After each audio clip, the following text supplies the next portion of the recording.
السلام علیکم ورحمۃ اللہ.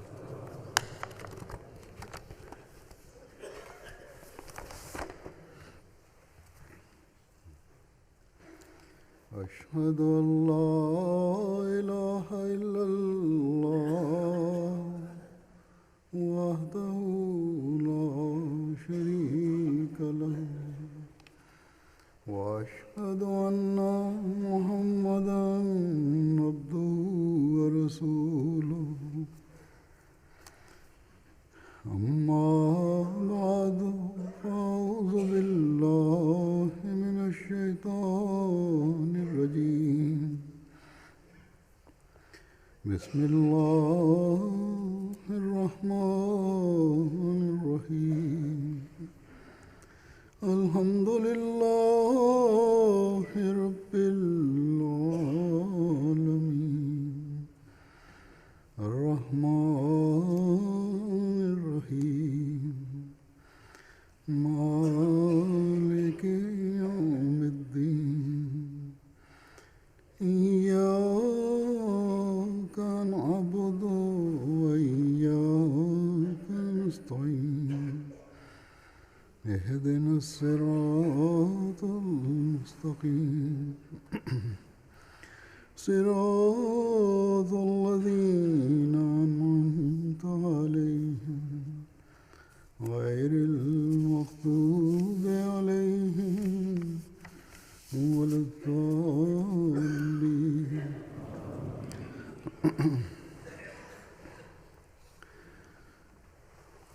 حضرت مسیح موعود علیہ السلام ایک جگہ فرماتے ہیں کہ اللہ تعالیٰ مخفی ہے مگر وہ اپنی قدرتوں سے پہچانا جاتا ہے. دعا کے ذریعے سے اس کی ہستی کا پتہ لگتا ہے.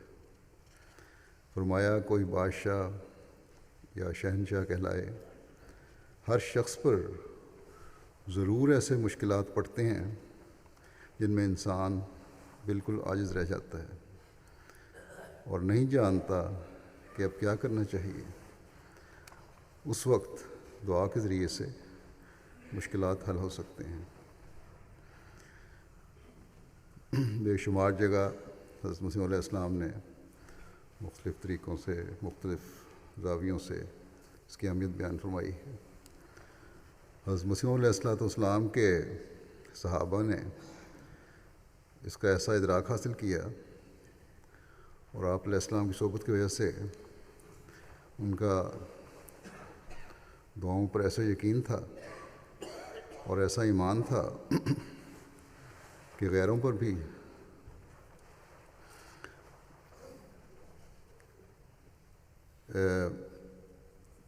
ان کی دھاک تھی اور غیر مذہب والے بھی جو احمدیوں سے تعلق رکھنے والے تھے سمجھتے تھے کہ ان کی دعائیں بڑی قبول ہوتی ہیں. حضرت مسلم موعود رضی اللہ عنہ بیان فرماتے ہیں کہ حضرت مسیح علیہ السلام کی خدمت میں ایک واقعہ سنایا گیا جس پر آپ بہت ہنسے.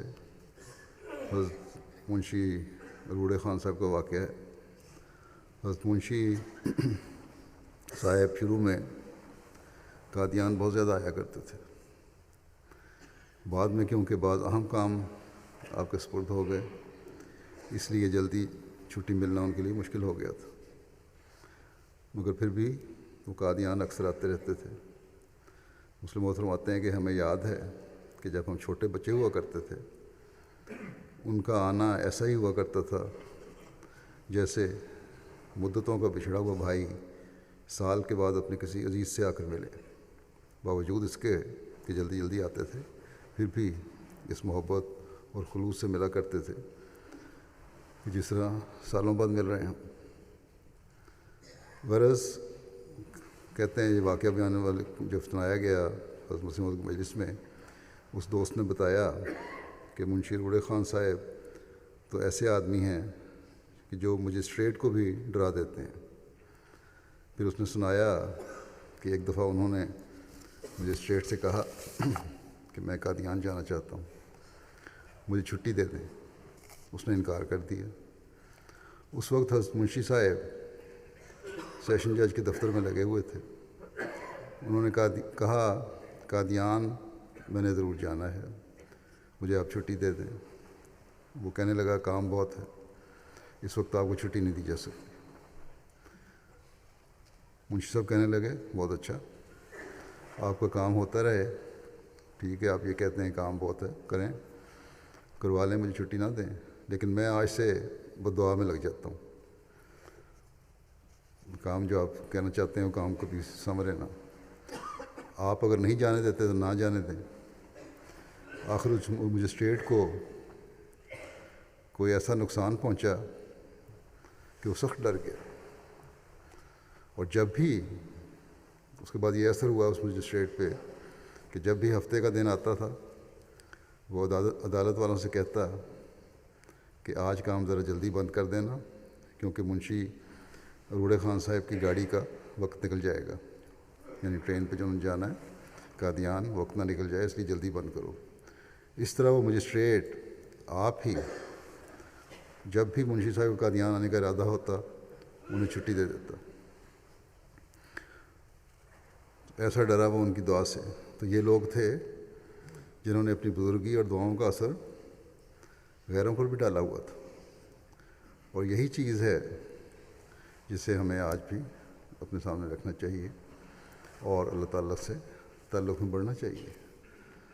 حضرت مسیح علیہ السلام کے حوالے سے بعض اور باتیں بیان کرتا ہوں جو حضرت مسلم موعود نے بیان فرمائی ہیں, اور ہماری روحانیت میں ترقی اور تربیت کے لیے بہت ضروری ہیں. دنیا میں مختلف طبیعتوں اور احساسات کے حامل انسان ہوتے ہیں. بعض کی حصیں تیز ہوتی ہیں, بعض کی کم. بعض خاص حالات کی وجہ سے کسی موسم کے یا حالات کے عادی ہو جاتے ہیں, اور بعض کے لیے وہ حالات سخت ہوتے ہیں. گویا وہ عادت نہ ہونے کی وجہ سے حساس ہوتے ہیں, یا طبیعت میں زیادہ ان کی حساس ہوتی ہے. بس سردی, گرمی, خوشبو اور بدبو کا احساس حصوں کے کم یا زیادہ ہونے سے ہوتا ہے, اور یہ انسان کی حصے ہیں جو اس فرق کو ظاہر کرتی ہیں, اور انسانوں کی اکثریت اس لحاظ سے حساس ہوتی ہے, جن کو سردی گرمی کا بھی احساس ہوتا ہے, خوشبو بدبو کا بھی احساس ہوتا ہے, اور بعض احساسات ہوتے ہیں. اور جن کو احساس نہیں ہوتا وہ یہ نہیں ثابت کر سکتے کہ ان چیزوں کے اثرات نہیں ہیں, یہ کوئی چیز ہی نہیں ہے. برف میں رہنے والا یا سردی جس کو کم لگتی ہو, بعض لوگ ایسے ہوتے ہیں کہ سردیوں میں بھی لوگوں کے پاؤں ٹھٹر رہے ہوتے ہیں, جرابیں پہنی ہوتی ہیں موٹی, بعض لوگ بغیر جراب کے ہوتے ہیں اور کہتے ہیں ہمارے پاؤں بڑے گرم ہیں. اسی طرح بعض اور احساسات ہیں, لیکن اس کا یہ مطلب نہیں کہ سردی نہیں ہے یا سردی اثر نہیں کرتی, کیونکہ اکثریت حساس ہوتی ہے. بس ان چیزوں کے اثرات ہوتے ہیں, اور اکثریت کو یہ احساس ہوتا ہے, اور اس وجہ سے یہ فرق بھی ظاہر ہو جاتا ہے. بہرحال حضرت مسلم موعود اس احساس کے فرق کی حضرت مسیح علیہ السلام کے حوالے سے ایک دنیاوی مثال بھی دیتے ہیں. آپ فرماتے ہیں کہ حضرت مسیح علیہ السلام فرماتے تھے کہ کسی شہر میں چند شہری آپس میں ذکر کر رہے تھے کہ تل بہت گرم ہوتے ہیں, ایک پاؤ تل کوئی نہیں کھا سکتا, اگر کھائے تو فوراً بیمار ہو جائے. اکثریت کی یہی حالت ہوگی. یہ ہو نہیں سکتا کہ کوئی پاؤ بھر تل کھائے اور بیمار نہ ہو جائے. اس گفتگو کے دوران ایک نے کہا کہ اگر کوئی اتنے تل کھائے تو میں اسے 5 روپے انعام دوں. کوئی ذمہ دار وہاں سے گزر رہا تھا. ان لوگوں کو عادت ہوتی ہے کچی چیز کھانے کی بھی اور زیادہ کھانے کی بھی, اس کے بعد کیونکہ کام بھی کر لیتے ہیں. یا بعض طبیعتیں ایسی ہوتی ہیں. تو ذمہ دار بھی کوئی اکھڑ قسم کا ذمہ دار تھا. وہ نہایت تعجب سے اور حیرت سے ان کی یہ باتیں سنتا رہا اور خیال کر رہا تھا کہ عجیب بات ہے کہ ایسے مزے کی چیز کھانے پر 5 روپے انعام بھی ملتے ہیں، کہ تل کھانے ہیں اور 5 روپے انعام ملیں گے. اس نے آگے بڑھ کر پوچھا کہ ٹہنیوں سمیت کھانے ہیں یا بغیر ٹہنیوں کے؟ یہ اس لیے پوچھا کہ اس کی سمجھ میں یہ بات نہیں آ رہی تھی کہ بغیر ٹہنیوں کے پاؤ بھر تل کھانے سے 5 روپے انعام کس طرح ہو سکتا ہے. گویا وہ ٹہنیوں سمیت بھی کھانے کے لیے تیار تھا، حالانکہ باتیں کرنے والے اتنے تل کھانا ناممکن خیال کر رہے تھے. اب ان دونوں کے احساس میں کتنا بڑا فرق ہے. ایک تو وہ ہیں کہ پاؤ بھر تل کھانے ناممکن خیال کرتے ہیں، اور ایک وہ ہیں کہ جو بیمار ٹہنیوں کے کھانے کے لیے تیار ہیں، اور وہ سمجھتا ہے کہ بغیر ٹہنیوں کے تو یہ معمولی مزے کی بات ہے، اس پر کب انعام مل سکتا ہے 5 روپے. بس دنیا میں جس قدر فرق ہیں یہ احساسات کے فرق ہیں، اور یہی روحانی دنیا میں بھی چلتا ہے قانون. کسی پر نماز کا زیادہ اثر ہوتا ہے، کسی پر کم اثر ہوتا ہے. بعض ایسے ہیں جو نمازیں پڑھتے ہیں یا ظاہر نمازیں پڑھ رہے ہوتے ہیں، ٹکریں ماری اور چلے گئے، کوئی اثر ہی نہیں ہو رہا ہوتا نماز کا.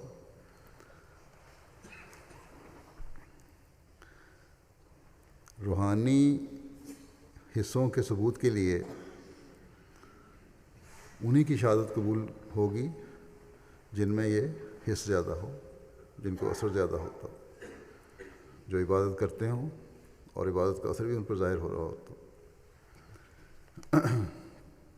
بس جماعت میں ایسے افراد کی اکثریت ہونی چاہیے کہ جن کی حصیں ایسی ہوں جو روحانی اثرات کو زیادہ سے زیادہ قبول کرنے والی ہوں، اور پھر دنیا کو بتانے والی ہوں کہ حقیقی نماز کیا چیز ہے، حقیقی عبادت کیا چیز ہے، اور اس کے لیے کس قسم کی حص پیدا کرنے کی ضرورت ہے.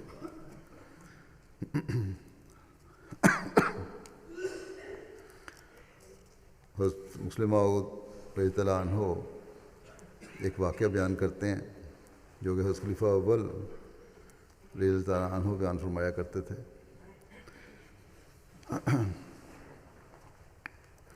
حضرت مسلم موعود رضی اللہ عنہ نے تو اسے ایک اور حوالے سے بیان فرمایا ہے، لیکن اس سے یہ بھی پتہ چلتا ہے اس واقعے سے کہ حضرت مسیح موعود علیہ السلام کے پاس جب نیک فطرت بڑے بڑے متبحر عالم بھی آتے تھے تو یہ عالم آپ کی بیعت کا شرف بھی حاصل کرتے تھے.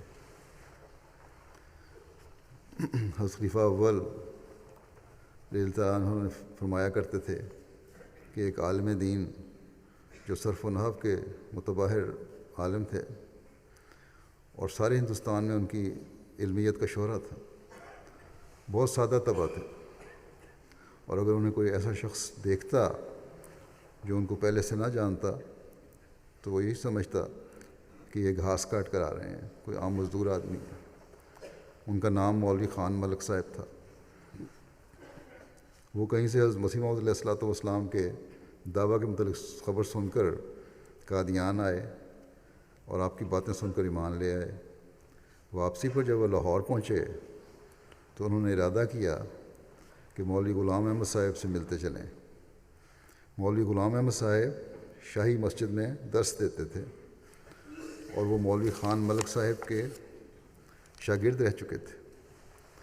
مولوی غلام احمد صاحب بھی بہت مشہور عالم تھے، اور چونکہ لاہور کے لوگ اچھے متمول تھے اس لیے مولوی غلام احمد صاحب کی مالی حالت بہت اچھی تھی اور سینکڑوں طالب علم ان کے پاس پڑھتے تھے. جب مولوی خان ملک صاحب شاہی مسجد میں پہنچے تو وہاں کے طلباء کو تو اس بات کا علم نہ تھا کہ یہ کس پائے کے آدمی ہیں. انہوں نے ان کے معمولی لباس اور ظاہری صورت سے اندازہ لگایا کہ یہ کوئی معمولی آدمی ہیں، مولوی غلام احمد صاحب نے مولوی خان ملک صاحب سے پوچھا کہ فرمائیے کہاں سے تشریف لا رہے ہیں؟ انہوں نے کہا قادیان سے۔ انہوں نے حیران ہو کے پوچھا قادیان سے؟ انہوں نے کہا ہاں قادیان سے۔ انہوں نے کہا کیوں؟ کہنے لگے کہ مرزا صاحب کا مرید ہونے کے لیے کیا تھا۔ انہوں نے کہا کہ آپ اتنے بڑے عالم ہیں، آپ نے ان میں کیا خوبی دیکھی کہ ان کے مرید ہونے کے لیے چلے گئے؟ مولوی خان ملک صاحب نے پنجابی میں انہیں کہا کہ تم اپنا کام کر، تینوں تو کالا یقولو بھی چنگی طرح نہیں آتا، یعنی تم اپنا کام کرو، تجھے تو ابھی کالا یقولو بھی اچھی طرح نہیں آتا۔ کیونکہ مولوی غلام احمد صاحب بھی بڑے مشہور عالم تھے، اس لیے جب مولوی خان ملک صاحب نے یہ الفاظ کہے تو مولوی غلام احمد صاحب کے شاگردوں کو سخت غصہ آیا، اور انہوں نے مولوی خان ملک صاحب سے مخاطب ہو کر کہا کہ بڈھے تو نے یہ کیا بات کہی ہے؟ مولوی غلام احمد صاحب نے ان کو منع کیا اور کہا خاموش رہو، جو کچھ یہ کہہ رہے ہیں بالکل ٹھیک ہے۔ تو ایسے سعید فطرت لوگ بھی تھے جو جاتے تھے اور حضرت مسیح علیہ السلام کی بیعت میں شامل ہوتے تھے، کوئی علم پہ ذوم نہیں تھا ان کو۔ اسی طرح حضرت مسلم موعود ایک واقعہ بیان کرتے ہیں کہ حضرت مسیح علیہ السلام کے زمانے میں ایک عرب آیا۔ یہ لوگ چونکہ عام طور پر سوالی ہوتے ہیں، وہ جب کچھ دنوں کے لیے کے بعد یہاں سے جانے لگا تو حضرت مسیح علیہ السلام نے کرائے کے طور پر اسے کچھ دیا، مگر اس نے لینے سے انکار کر دیا اور کہا میں نے سنا تھا کہ آپ نے معمور ہونے کا دعویٰ کیا ہے، اس لیے آیا تھا، کچھ لینے کے لیے نہ آیا تھا۔ چونکہ یہ ایک نئی بات تھی، کیونکہ اس علاقے کا شاید اب تک کوئی بھی ایسا شخص نہیں آیا جو سوالی نہ ہو۔ اس بات کو دیکھ کر اس زمانے میں جب یہ لوگ جاتے تھے، اس بات کو دیکھ کر حضرت مسیح علیہ السلام نے فرمایا کہ آپ کچھ دن اور ٹھہر جائیں۔ وہ ٹھہر گیا اور بعض لوگوں کو آپ نے مقرر کیا کہ اسے تبلیغ کریں۔ کئی دن تک اس سے گفتگو ہوتی رہی مگر اسے کوئی اثر نہ ہوا۔ آخر تبلیغ والے دوستوں نے حضرت مسیح موعود علیہ السلام سے عرض کیا یہ بڑا جوشیلا ہے، سوالی لوگوں کی طرح نہیں ہے، یہ اسے صداقت کی طلب معلوم ہوتی ہے، جس طرح آج کل اکثر عرب جو احمدی ہو رہے ہیں ان میں اللہ تعالیٰ کے فضل سے یہ طلب ہے۔ اس لیے دعا کی جائے اس کے لیے، تبلیغ سے تو نہیں ان کو سمجھ آ رہی۔ آپ نے دعا کی اور آپ کو بتایا گیا کہ اسے ہدایت نصیب ہو جائے گی۔ خدا کی قدرت، اسی رات اسے کسی بات سے ایسا اثر ہوا کہ صبح اس نے بیعت کر لی اور پھر چلا گیا۔ حج کے موقع پر مسلم فرماتے ہیں کہ مجھے بتایا گیا کہ حج کے موقع پر کئی قافلوں کو اس نے تبلیغ کی۔ ایک قافلے والا اسے مار مار کر بے ہوش کر دیتے تھے، تو ہوش آنے پر اٹھ کر دوسرے قافلے کے پاس چلا جاتا اور تبلیغ کرتا۔ تو بات یہ ہے کہ اللہ تعالیٰ جب سینے کھولے تو کھلتے ہیں، اور پھر ایسا مثالی جوش پیدا ہوتا ہے کہ کسی چیز کی پرواہ نہیں ہوتی پھر۔ اسی طرح ایک اور واقعہ بیان فرماتے ہیں آپ کہ حضرت مسیح موعود علیہ السلام کے زمانے میں امریکہ میں سب سے پہلے ایک انگریز نے یا امریکن نے اسلام قبول کیا۔ الیگزینڈر رسل ویب اس کا نام تھا، اور امریکن ایمبیسی میں فلپائن میں کام کرتا تھا۔ حضرت مسیح علیہ السلام کے انگریزی اشتہارات کی جب یورپ اور امریکہ میں اشاعت ہوئی تو اس کے دل میں اسلام قبول کرنے کی تحریک پیدا ہوئی، اور اس نے حضرت مسیح علیہ السلام سے خط و کتابت کرنا شروع کر دی، جس کا نتیجہ یہ ہوا کہ وہ مسلمان ہو گیا اور اسلام کی اشاعت کے لیے اس نے اپنی زندگی وقف کر دی۔ بعد میں وہ ہندوستان میں بھی آیا اور حضرت مسیح علیہ السلام سے اس نے ملنے کی خواہش کی، مگر مولویوں نے اسے کہا، جہاں وہ آیا تھا لاہور وغیرہ یا کسی بڑے شہر میں، وہاں کے مولویوں سے جب ملا تو اسے کہا کہ اگر مرزا صاحب سے ملے تو مسلمان تمہیں چندہ نہیں دیں گے، تبلیغ جو کرنا چاہتے ہو، اپنے پلان پھیلانا چاہتے ہو، منصوبہ بندی جو تم نے کی ہے تبلیغ کی، اس کے لیے مسلمانوں سے پھر تمہیں کچھ نہیں ملے گا۔ چنانچہ وہ ان کے بہکانے کے نتیجے میں حضرت مسیح موعود علیہ السلام سے نہ ملا، مگر آخر بہت مایوسی سے وہ یہاں سے واپس گیا، کیونکہ مسلمانوں نے بھی کوئی مدد نہیں کی۔ اسے تو کہا گیا تھا کہ دوسرے مسلمان تمہاری مدد کریں گے اور تمہیں اشاعت اسلام کے لیے بڑا چندہ دیں گے، مگر دوسرے مسلمانوں نے اس کی کوئی مدد نہ کی۔ حضرت مسیح موعود علیہ السلام کی وفات کے قریب اس نے آپ کو خط لکھا کہ میں نے آپ کی نصیحت کو نہ مان کر بہت دکھ اٹھایا ہے۔ آپ نے مجھے بر وقت بتایا تھا کہ مسلمانوں کے اندر خدمت دین کا کوئی شوق نہیں پایا جاتا، مگر میں نے اسے نہ مانا، جس کا نتیجہ یہ ہوا کہ میں آپ کی ملاقات سے محروم ہو گیا۔ بہرحال وہ آخر وقت تک مسلمان رہا اور حضرت مسیح موعود علیہ السلام سے اس کے مخلصانہ تعلقات قائم رہے۔ تو سب سے پہلا مسلمان امریکہ میں وہی ہوا تھا۔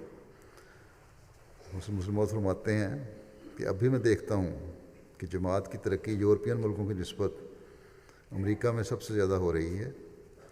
بعض یورپین ممالک میں بھی احمدیت پھیل رہی ہے اور وہ بھی مغربی علاقے میں ہی ہیں، مگر امریکہ میں ترقی کے زیادہ آثار پائے جاتے ہیں۔ اللہ تعالیٰ کرے کہ امریکہ کی جماعت ایسے نیک فطرت لوگوں کی تلاش کرے اور آن حضرت صلی اللہ علیہ وسلم کے جھنڈے تلے انہیں لانے کی کوشش کرے، اور ٹھوس اور مربوط کوشش ہو اس کے لیے، اور حضرت مسلم موعود رضی اللہ عنہ نے جس امید کا اظہار کیا ہے وہ حقیقت بن جائے۔ ویسے بھی ایک زمانے میں بہت احمدی ہوئے تھے امریکہ میں اور بڑی مضبوطی سے احمدیت پر قائم رہے، لیکن بہت سے ان میں سے ایسے ہیں جن کی آگے نسلیں جو ہیں وہ احمدیت پر قائم نہیں رہ سکیں، دنیا داری کی وجہ سے یا رابطوں میں کمی کی وجہ سے یا اور وجوہات تھیں۔ اس کے لیے بھی کوشش کرنی چاہیے جماعت امریکہ کو۔ حضرت مسیح موعود علیہ السلام بچوں کے ساتھ کس طرح تعلق رکھتے تھے اور کس طرح ان کی تربیت کا بھی خیال رکھتے تھے، اس کے بارے میں حضرت مسلم موعود فرماتے ہیں کہ صحیح تربیت کا طریق وہی ہے جو اسے کھیل کود سکھائے، یعنی کھیلتے کودتے ہی تربیت ہو جائے۔ پہلے تو جب وہ بہت چھوٹا ہو بچہ، کہانیوں کے ذریعے اس کی تربیت ضروری ہوتی ہے۔ بڑے آدمی کے لیے تو خالی واعظ کافی ہوتا ہے، لیکن بچپن میں دلچسپی قائم رکھنے کے لیے کہانیاں ضروری ہوتی ہیں۔ یہ ضروری نہیں کہ وہ کہانیاں جھوٹی ہوں۔ حضرت مسیح موعود علیہ السلام ہمیں کہانیاں سنایا کرتے تھے۔ کبھی حضرت یوسف کا قصہ بیان فرماتے، کبھی حضرت نوح کا قصہ سناتے اور کبھی حضرت موسیٰ کا واقعہ بیان فرماتے، مگر ہمارے لیے وہ کہانیاں ہی ہوتی تھیں، گو وہ تھے سچے واقعات۔ ایک حاسد و محسود کا قصہ الف للہ میں ہے، وہ بھی سنایا کرتے تھے۔ وہ سچا ہے یا جھوٹا، بہرحال اس میں ایک مفید سبق ہے۔ اسی طرح ہم نے کئی ضرب الامثال جو کہانیوں سے تعلق رکھتی ہیں آپ سے سنی ہیں۔ بس بچپن میں تعلیم کا بہترین ذریعہ کہانیاں ہیں، گو بعض کہانیاں بے معنی اور بیہودہ ہوتی ہیں، مگر مفید اخلاق سکھانے والی اور سبق آموز کہانیاں بھی ہیں۔ اور جب بچے کی عمر بہت چھوٹی ہو تو اس طریق پر اسے تعلیم دی جاتی ہے۔ پھر جب وہ ذرا ترقی کرے تو اس کے لیے تعلیم و تربیت کی بہترین چیزیں کھیلیں ہیں۔ بعض آ جاتے ہیں والدین کہ یہ کھیلتا بہت ہے، اگر ٹی وی گیموں پر نہیں کھیل رہا اور باہر جا کے کھیلتا ہے تو کھیلنے دینا چاہیے بچے کو۔ کتابوں کے ساتھ جن چیزوں کا علم دیا جاتا ہے وہ کھیلوں سے عملی طور پر وہی تعلیم دی جاتی ہے، مگر کہانیوں کا زمانہ کھیل سے نیچے کا زمانہ ہے۔ بس باپوں کو بھی بچوں کو وقت دینا چاہیے۔ اگر ماں باپ دونوں مل کر بچوں کی تربیت پر زور دیں، ان کے ساتھ دوستانہ تعلقات رکھیں، ان کی صحیح تربیت کریں، ان کو اپنے ساتھ جوڑیں، تو یقیناً بہت سے تربیت کے مسائل حل ہو جائیں جس کی ماں باپ کو شکایت رہتی ہے۔ پھر ایک جگہ حضرت مسلم موعود رضی اللہ عنہ اس بارے میں فرماتے ہیں کہ بچپن میں جو کہانیاں بچوں کو سنائی جاتی ہیں ان کا مقصد تو یہ ہوتا ہے کہ بچہ شور نہ کرے اور ماں باپ کو ضائع نہ کرے، ماں باپ کا وقت ضائع نہ کرے، یہ بھی ایک مقصد ہوتا ہے۔ اگر وہ کہانیاں ایسی ہوں جو آئندہ زندگی میں بھی فائدہ دیں تو یہ کتنی اچھی بات ہے۔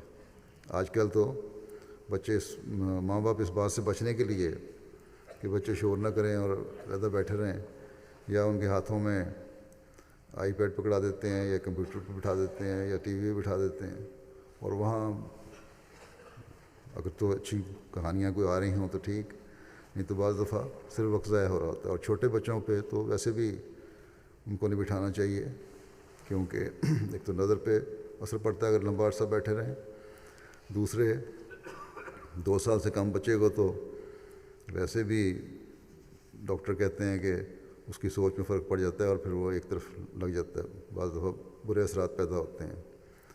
تو بہرحال مسلم موعود فرماتے ہیں کہ جیسے حضرت مسیح موعود علیہ الصلوۃ والسلام ہمیں کہانیاں سنایا کرتے تھے، کہانیاں سنانے کا جو فائدہ اس وقت ہوتا ہے وہ بھی ان سے حاصل ہوتا تھا۔ اگر اس وقت آپ وہ کہانیاں نہ سناتے تو پھر ہم شور مچاتے اور آپ کام نہ کر سکتے۔ بس یہ ضروری ہوتا ہے کہ ہمیں کہانیاں سنا کر چپ کرایا جاتا، اور یہی وجہ تھی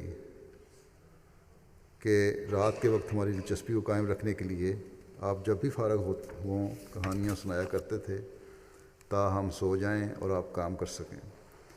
بچے کو کیا پتہ ہوتا ہے کہ اس کے ماں باپ کتنا بڑا کام کر رہے ہیں؟ اسے تو اگر دلچسپی کا سامان مہیا نہ کیا جائے تو وہ شور کرتا ہے، اور کہانی سنانے کا مقصد یہ ہوتا ہے کہ بچے سو جاتے ہیں۔ اس زمانے میں تو یہ چیزیں نہیں تھیں، ماں باپ محنت بھی کرتے تھے۔ اب جیسا کہ میں نے کہا بعض چیزیں ایسی آ گئی ہیں اس کی وجہ سے ماں باپ ایک تو محنت نہیں کرتے تربیت پہ، دوسرے ان کے تعلق کم ہو گئے ہیں بچوں کے ساتھ۔ اس طرح توجہ دینی چاہیے۔ آپ فرماتے ہیں کہ کہانیوں کی یہ ضرورت ایسی ہے جس سے سب نے تسلیم کیا ہے، گو وہ عارضی ضرورت ہوتی ہے۔ اس وقت اس کا فائدہ صرف اتنا ہوتا ہے کہ بچے کو ایسی دلچسپی پیدا ہو جاتی ہے کہ وہ محو ہو کر سو جاتا ہے۔ ماں باپ کا مقصد یہ ہوتا ہے کہ ہمارا وقت ضائع نہ ہو، اس لیے وہ اسے لٹا کر کہانیاں سناتے ہیں، یا ان میں سے ایک اسے سناتا ہے اور دوسرا کام میں لگا رہتا ہے، یا پھر ایک سناتا ہے اور باقی خاندان آرام سے کام کرتا ہے۔ اگر اس وقت فضول اور لغو کہانیاں بھی سنائی جائیں تو یہ مقصد حاصل ہو جاتا ہے، مگر ہم اس پر خوش نہیں ہوتے، بلکہ چاہیے کہ ایسی کہانیاں سنائیں کہ اس وقت بھی فائدہ ہو۔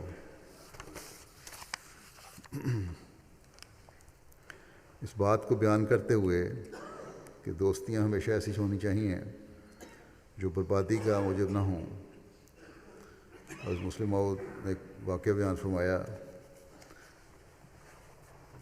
کہ حضرت مسیح موعود علیہ الصلوۃ والسلام فرمایا کرتے تھے کہ ایک شخص، ایک پرانی حکایت ہے، ایک شخص کا ریچھ سے دوستانہ تھا، اس نے اسے پالا تھا یا کسی مصیبت کے وقت اس پر احسان کیا تھا، اس وجہ سے وہ اس کے پاس بیٹھا کرتا تھا۔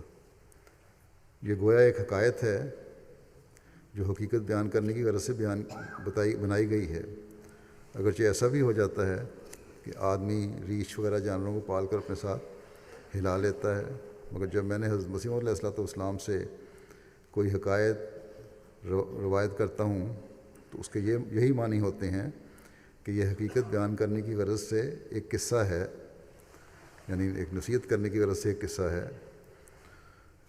یہ میں اس لیے کہہ رہا ہوں کہ دشمن یہ اعتراض نہ کرے کہ یہ ایسے بیوقوف لوگ ہیں کہ سمجھتے ہیں کہ ریچھ انسانوں کے پاس آ کر بیٹھتے ہیں۔ یہ پرانی حکایتیں سبق حاصل کرنے کے لیے ہوتی ہیں، اور ان سے مراد ایسے خصائل رکھنے والے انسان ہوتے ہیں۔ یعنی بعض لوگ ایسی خصائل رکھتے ہیں کہ وہ وہی حرکتیں کر رہے ہوتے ہیں۔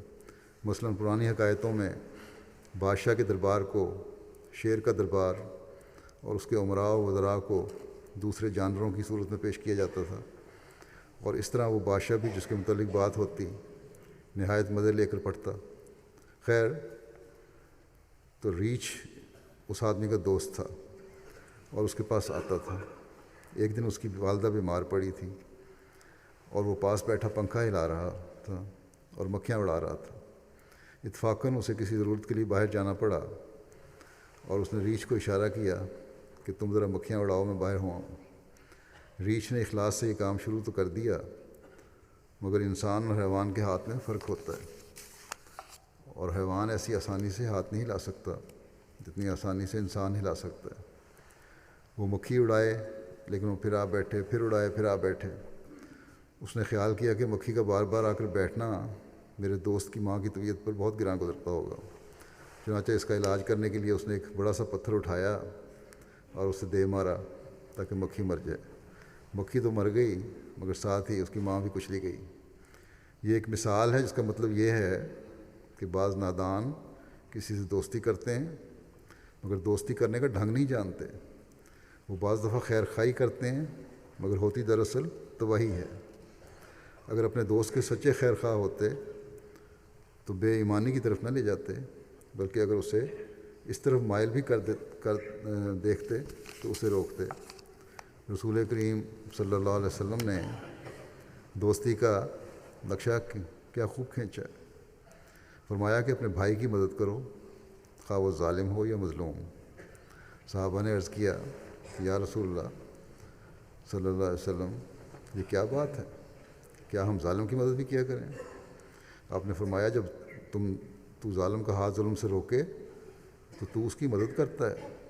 بس اصل مطلب یہ نہیں کہ اپنے دوست کی ہر حال میں مدد کرو اور اس کی مرضی کے مطابق چلو، بلکہ اصل دوستی یہ ہے کہ دوست کے فائدے کے لیے اس کے خلاف بھی چلنا پڑے تو چلو۔ اگر ایسا نہیں کرتے تو اسے تباہ کرتے ہو یا اسے نقصان پہنچاتے ہو کسی اور ذریعے سے۔ اکثر لوگ اس بات کو سمجھتے نہیں ہیں۔ حضرت مسلم موعود نے ایک مثال دی اپنے وہاں قادیان کی، جب یہ فرمایا تھا کہ کسی شخص سے کسی سے جھگڑا ہوا، اس کے ایک دوست نے بغیر سوچے سمجھے ناحق دوستی کا حق ادا کرنے کے لیے یا دوستی کا حق ادا کرنے کے دھوکے میں اس جھگڑے میں خوب حصہ لیا۔ پہلا شخص تو اپنی فطری نیکی کی وجہ سے پھر اپنی جگہ پر آ گیا، ختم ہو گیا جھگڑا، صلح ہو گئی۔ اور یہ دوست جس نے اس کی خاطر اس میں حصہ لیا تھا اس جھگڑے میں، مرتد ہو گیا۔ بس دوستیاں جہاں اللہ تعالیٰ کا قرب دلاتی ہیں، دوستوں کے کو فائدہ دلاتی ہیں، وہاں تباہی و بربادی بعض دفعہ دوستوں کی بھی کرتی ہیں اور اپنی بھی کرتی ہیں۔ تو اس لحاظ سے ہمیشہ دوستیوں کے حق ادا کرنے کے لیے عقل بھی استعمال کرنی چاہیے اور جذبات کو بھی کنٹرول رکھنا چاہیے۔ حضرت مسلم موعود فرماتے ہیں کہ مجھے یاد ہے کہ حضرت مسیح موعود علیہ الصلوۃ والسلام سنایا کرتے تھے کہ کوئی ریچھ تھا، اس کا ایک آدمی سے دوستانہ تھا۔ اس کی بیوی ہمیشہ اسے تان کیا کرتی تھی کہ تو بھی کوئی آدمی ہے، تیرا ریچھ سے دوستانہ ہے۔ ایک دن اس کی دل آزار گفتگو اس قدر بڑھ گئی اور ایسی بلند آواز سے اس نے کہنا شروع کیا کہ ریچھ نے بھی سن لیا۔ ریچھ نے تب ایک تلوار لی اور اپنے دوست سے کہا کہ یہ تلوار میرے سر پر مار۔ اس گفتگو کے متعلق حیرت نہیں ہونی چاہیے، یہ صرف ایک کہانی ہے یہ بتانے کے لیے کہ کوئی آدمی ریچھ کی شکل کا ہوتا ہے اور کوئی انسان کی صورت کا۔ ہر ایک کی فطرت ہوتی ہے، انسانوں میں بھی کئی ریچھ ہوتے ہیں، کئی انسان کے علاقے بھی حیوان دوسرے بنے ہوتے ہیں۔ اس شخص نے بہترین انکار کیا مگر ریچھ نے کہا کہ ضرور میرے سر پر مار۔ آخر اس نے تلوار اٹھائی اور ریچھ کے سر پر ماری۔ وہ لہو لہان ہو گیا اور جنگل کی طرف چلا گیا۔ 1 سال کے بعد پھر اپنے دوست کے پاس آیا اور کہنے لگا میرا سر دیکھ، کہیں اس زخم کا نشان ہے؟ اس نے دیکھا تو کہیں زخم کا کوئی نشان نہ دکھائی نہیں دیا۔ تب ریچھ نے کہا کہ بعض جنگل میں بوٹیاں ہوتی ہیں، میں نے علاج کیا اور زخم اچھا ہو گیا، لیکن تیری بیوی کے قول کا زخم، جو تیری بیوی باتیں کرتی تھی میرے خلاف، اس کا زخم آج تک ہرا ہے میرے دل میں۔ تو بعض اوقات تلوار کے زخم سے زبان کا زخم بہت شدید ہوتا ہے، اور یہ تلوار ایسا زخم لگاتی ہے جو کبھی بھولنے میں نہیں آتا۔ بس معاشرے کے امن کے لیے، سکون کے لیے اس بات کا بھی ہر ایک کو خیال رکھنا چاہیے کہ ایک دوسرے کے جذبات کا بھی خیال رکھیں اور بلا وجہ ایسی زبانوں کے تیر نہ چلائیں جو ہمیشہ ہرے رہیں ان کے زخم پہ۔ اور ایسا سبق ہے جسے ہمیشہ یاد رکھنا چاہیے ہر احمدی کو۔ حضرت مسیح موعود علیہ الصلوۃ والسلام کے ماننے کے بعد اپنے ایمان کی حفاظت ہر احمدی کا فرض ہے، اور بعض دفعہ چھوٹی چھوٹی باتیں ہی ہیں جو ایمان کو ضائع کر دیتی ہیں. جیسے کہ میں نے بتایا کہ ایک شخص اپنے دوست کی مدد کرنے کے وجہ سے بعد میں پھر ایمان سے ہی جاتا رہا اور مرتد ہو گیا. بعض دفعہ یہ ہے کہ اللہ تعالیٰ کی منشاء کے خلاف باتیں کی جائیں تو ایمان ضائع ہو جاتا ہے. بس ہمیں ہمیشہ اپنا محاسبہ کرتے رہنا چاہیے. حضرت مسلم موعود فرماتے ہیں کہ حضرت موسیٰ کے قصے میں اس کی مثال موجود ہے، اور حضرت اقدس مسیح موعود علیہ السلام اس قصے کو بارہا بیان فرمایا کرتے تھے. کہتے ہیں کہ حضرت موسیٰ جب مصر سے نکلے تو راستے میں امالیک سے مقابلہ آن پڑا. یہ وہ نوح کی اولاد میں سے ایک قبیلہ تھا جو کہا جاتا ہے اسرائیلیوں کے بڑے خلاف تھا. بہرحال ان کے بادشاہ کو خطرہ ہوا کہ ہم شکست کھا جائیں گے. ان کے ہاں ایک بزرگ تھا. بادشاہ نے اس سے دعا کی درخواست کی. اس نے دعا کی تو خدا تعالیٰ کی طرف سے الہام ہوا کہ موسیٰ خدا کا نبی ہے، اس کے خلاف دعا نہیں کرنی چاہیے. اس نے بادشاہ کو کہہ دیا کہ موسیٰ کے خلاف دعا نہیں ہو سکتی. جب بادشاہ کو معلوم ہوا کہ میری کوئی بات کارگر نہیں ہوتی تو اس نے وہی چال چلی جو آدم کو جنت سے نکلوانے کے لیے شیطان نے چلی تھی. ہمیشہ سے یہی اصول رہا ہے شیطان کا، حوا کے ذریعے سے پھسلایا تھا. اسی طرح اس نے بھی بہت سے زیورات وغیرہ تیار کرائے اور موسیٰ کے برخلاف دعا کرانے کے لیے اس بزرگ کی بیوی کو دیے. اس نے تحریک کی مگر اس بزرگ نے جواب دیا کہ موسیٰ خدا کا مقرب ہے، اس لیے اس کے خلاف بد دعا نہیں ہو سکتی. میں نے کی تھی مگر وہاں سے جواب مل گیا. لیکن وہ مصر ہوئی اور کہا کہ کیا ضرور ہے کہ اب بھی وہی حالات ہوں، تم بد دعا تو کرو. آخر وہ رضامند ہو گیا. اس کو ایک جگہ لے گئے. اس نے کہا کہ یہاں سینہ نہیں کھلتا، اور اس طرح 2-3 جگہ بدلی گئی.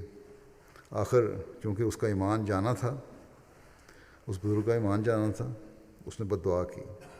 کہتے ہیں کہ جو ہی اس نے بد دعا کی موسیٰ کی قوم میں تباہی پڑ گئی، کیونکہ اس کے پہلے ایمان کا کچھ تو اثر ہونا تھا.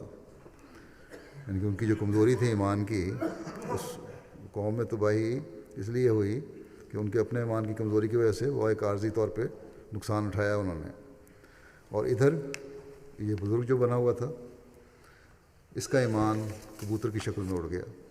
اس کا ایمان بھی ختم ہو گیا، کیونکہ اللہ تعالیٰ نے منع کیا تھا کہ دعا نہیں کرنی، لیکن دعا کی اور اس کی سزا یہ ملی کہ آئندہ سے موسیٰ کے خلاف دعا کرنے کی وجہ سے اس کی بزرگی کا جو رتبہ تھا، مقام تھا، وہ ختم ہو گیا، اور وہ قرب کا اعزاز جو تھا اللہ تعالیٰ کے حضور وہ بھی ضائع ہو گیا.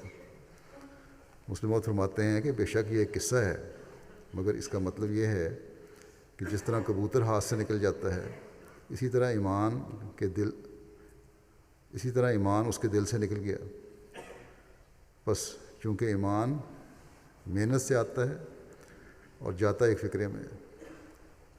ایمان کو لانا، قبول کرنا، کسی چیز کو تسلیم کرنا، یہ بڑی، اور پھر اس ایمان میں بڑھنا، اس پہ بڑی محنت لگتی ہے.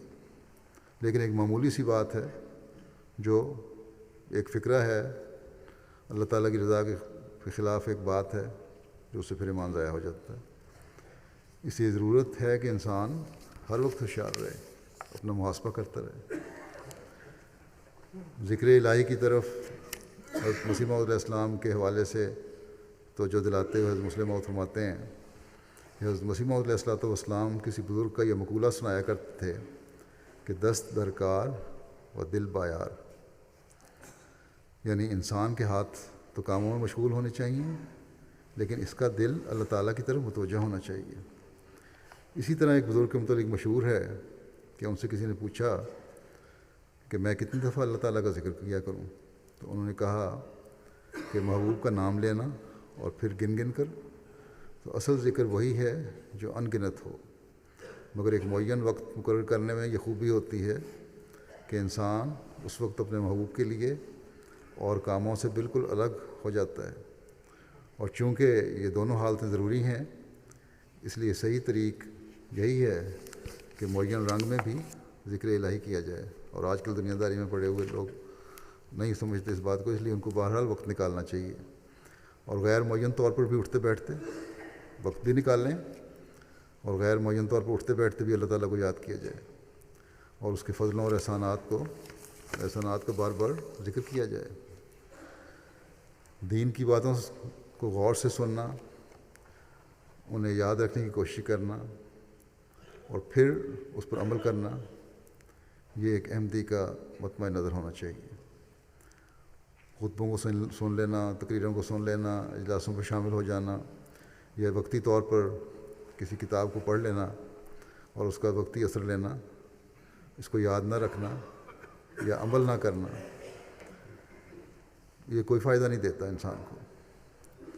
حضرت مسلم موعود فرماتے ہیں کہ حضرت مسیح موعود علیہ السلام نے ایک دفعہ عورتوں میں ان کی تربیت کے لیے مختلف لیکچر دینے شروع کیے، اور کئی دن تک آپ لیکچر دیتے رہے۔ ایک دن آپ نے فرمایا کہ ہمیں عورتوں کا امتحان بھی لینا چاہیے، تا معلوم ہو کہ وہ ہماری باتوں کو کہاں تک سمجھتی ہیں۔ باہر سے ایک خاتون آئی ہوئی تھیں۔ حضرت مسیح موعود علیہ السلام نے ان سے پوچھا، بتاؤ مجھے 8 دن لیکچر دیتے ہو گئے ہیں، میں نے ان لیکچروں میں کیا بیان کیا ہے؟ وہ کہنے لگیں کہ یہی خدا اور رسول کی باتیں آپ نے بیان کی ہیں، اور کیا بیان کیا؟ آپ کو اس جواب سے اس قدر صدمہ ہوا کہ آپ نے لیکچروں کے اس سلسلے کو بھی بند کر دیا، اور فرمایا کہ ہماری عورتوں میں ابھی اس قسم کی غفلت پائی جاتی ہے کہ معلوم ہوتا ہے کہ ابھی وہ بہت ابتدائی تعلیم کی محتاج ہیں، اعلیٰ درجے کی روحانی باتیں سننے کی ان میں استعداد ہی نہیں۔ حضرت مسلم موعود فرماتے ہیں کہ یہی بعض مردوں کا حال ہے، بلکہ میں تو کہوں گا کہ بہت سے مردوں کا بھی یہ حال ہے، اور بعض جگہ تو اس کے الٹ بھی ہو رہا ہے کہ بعض عورتیں مردوں سے زیادہ علم رکھتی ہیں، اور جب اپنے مردوں کو یاد کرواتی ہیں کہ یہ دین کی بات ہے، اس پر عمل کرو، تو بعض ایسی شکایتیں بھی آتی ہیں کہ مردوں کا جواب ہوتا ہے کہ دین تو بہت کچھ کہتا ہے، ہم تو اسی طرح رہیں گے اور اسی طرح کریں گے جو ہماری مرضی ہو۔ جو یاد رکھنا چاہیے کہ جب اس قسم کی ڈٹائی آ جائے تو پھر گراوٹ ہوتی چلی جاتی ہے، اور پھر دین سے بالکل دور ہٹ جاتا ہے انسان۔ بہرحال مسلم موعود فرماتے ہیں کہ اس کے مقابلے پر صحابہ کو دیکھو، وہ کس طرح رات اور دن رسول کریم صلی اللہ علیہ وسلم کی باتوں کو سنتے اور ان پر عمل کرنے کے لیے کھڑے ہو جاتے۔ انہوں نے آپ کی چھوٹی سے چھوٹی اور بڑی سے بڑی بات کو لیا، اور دنیا میں نہ صرف اس کو پھیلا دیا بلکہ اس پر عمل کر کے بھی دکھا دیا۔ پھر حضرت مسیح علیہ السلام کی کتابیں ہیں، ان کو پڑھنا اور ان سے فائدہ اٹھانا بھی جماعت کے اہم ترین فرائض میں سے ہے، مگر یاد رکھو صرف لذت حاصل کرنے کے لیے تم ایسا مت کرو، بلکہ فائدہ اٹھانے اور عمل کرنے کی نیت سے تم ان امور کی طرف توجہ کرو۔ تم لذت حاصل کرنے کے لیے سارا قرآن پڑھ جاؤ تو تمہیں کچھ فائدہ حاصل نہیں ہوگا، لیکن اگر تم اللہ تعالیٰ کی صفات پر غور کرتے ہوئے اس کی محبت کے جوش میں ایک دفعہ بھی سبحان اللہ کہہ لو تو وہ تمہیں کہیں پہنچا دے گا۔ حضرت مسیح علیہ السلام نے ایک دفعہ مجلس میں بیان فرمایا کہ بعض دفعہ ہم تسبیح کرتے ہیں تو ایک تسبیح سے ہی ہم کہیں کے کہیں پہنچ جاتے ہیں۔ میں اس مجلس میں موجود نہیں تھا، ایک نوجوان نے یہ بات سنی تو وہاں سے اٹھ کر میرے پاس آیا اور کہنے لگا کہ خبر نہیں آج حضرت صاحب نے یہ کیا کہا ہے۔ وہ صاحب تجربہ نہیں تھا، مگر میں اس عمر میں بھی صاحب تجربہ تھا، حالانکہ میری عمر اس وقت 17-18 سال کی تھی۔ میں نے جب اس سے یہ بات سنی تو میں نے کہا ہاں ایسا ہوتا ہے۔ کہنے لگا کس طرح؟ میں نے کہا کئی دفعہ میں نے دیکھا ہے کہ میں نے اپنی زبان سے ایک دفعہ سبحان اللہ کہا تو مجھے یوں معلوم ہوا کہ جیسے میری روحانیت اڑ کر کہیں سے کہیں جا پہنچی ہے، وہ دل سے نکلی ہوئی سبحان اللہ ہوتی ہے، صرف منہ سے نہیں ہوتی۔ تو وہ یہ سنتے ہی نہایت تحقیر سے کہنے لگا کہ لا حول ولا قوۃ الا باللہ۔ اس کی وجہ یہی تھی کہ اس نے کبھی سنجیدگی سے سبحان اللہ کے مضمون پر غور ہی نہیں کیا۔ اسے سارا دن سبحان اللہ کہہ کر کچھ نہیں ملتا تھا، مگر میں اپنے ذاتی تجربے کی وجہ سے جانتا تھا کہ کئی دفعہ ایسا ہوا کہ جب میں نے سبحان اللہ کہا تو مجھے یوں محسوس ہوا کہ پہلے میں اور تھا اور اب میں کچھ اور بن گیا ہوں۔ دیکھو، رسول کریم صلی اللہ علیہ وسلم نے بھی اس مضمون کو کس عمدگی کے ساتھ بیان کیا ہے۔ حالانکہ میں نے اس وقت تک بخاری نہیں پڑھی تھی، مگر میرا تجربہ صحیح تھا۔ رسول کریم صلی اللہ علیہ وسلم فرماتے ہیں کہ کلمتان حبیبتان الی الرحمن خفیفتان علی اللسان، دو کلمے ایسے ہیں کہ رحمان کو بہت پیارے ہیں، خفیفتان علی اللسان ہیں، زبان پر بڑے ہلکے ہیں، انسان ان الفاظ کو نہایت آسانی کے ساتھ نکال سکتا ہے، کوئی بوجھ اسے محسوس نہیں ہوتا۔ ثقیلتان فی المیزان، لیکن قیامت کے دن جب اعمال کا وزن کا سوال آئے گا تو وہ بڑے بھاری ثابت ہوں گے، اور جس پلڑے میں وہ ہوں گے اسے بالکل جھکا دیں گے، اور وہ کیا ہیں کہ سبحان اللہ و بحمدہ سبحان اللہ العظیم۔ کہتے ہیں کہ مجھے ان کلمات کے پڑھنے کی بڑی عادت ہے، اور میں نے دیکھا ہے کہ بعض دفعہ ایک مرتبہ ہی ان کلمات کو کہنے سے میری روح اڑ کر کہیں کی کہیں جا پہنچتی ہے۔ تو اصل چیز یہی ہے کہ ہم سنجیدگی سے اللہ تعالیٰ کے احکام پر غور کرتے ہوئے غور کریں اور ان پر عمل کرنے کی کوشش کریں۔ بس یہی حقیقت ہے کہ بعض دفعہ دل سے تسبیح اور تحمید جب ہوتی ہے تو یوں لگتا ہے کہ اپنا اثر دکھا رہی ہے، محسوس ہوتا ہے یہ۔ اللہ تعالیٰ ہم سب کو اس کی توفیق عطا فرمائے، جو جہاں ہمارے اندرونی ہمارے اندر قوت عملیہ پیدا کرے اور خدا تعالیٰ کی رضا حاصل کرنے والا بنائے، وہاں ہم اس تسبیح و تحمید ایسی تسبیح و تحمید کرنے والے ہوں جو ہماری روح کو بلندیوں پر لے جائے اور ہمیں خدا تعالیٰ کا قرب مل جائے۔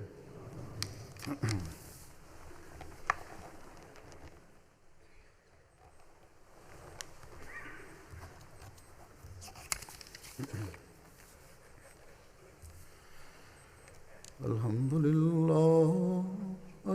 للہ نحمده ونستعینه ونستغفره ونؤمن به ونتوکل علیہ ونعوذ باللہ من شرور انفسنا ومن سیئات اعمالنا، من يهده الله فلا مضل له ومن يضلل فلا هادي له، ونشهد أن لا إله إلا الله ونشهد أن محمدا عبده ورسوله۔ عباد الله رحمكم الله، إن الله يأمر بالعدل والإحسان وإيتاء ذي القربى وينهى عن الفحشاء والمنكر والبغي يعظكم لعلكم تذكرون۔ اذكروا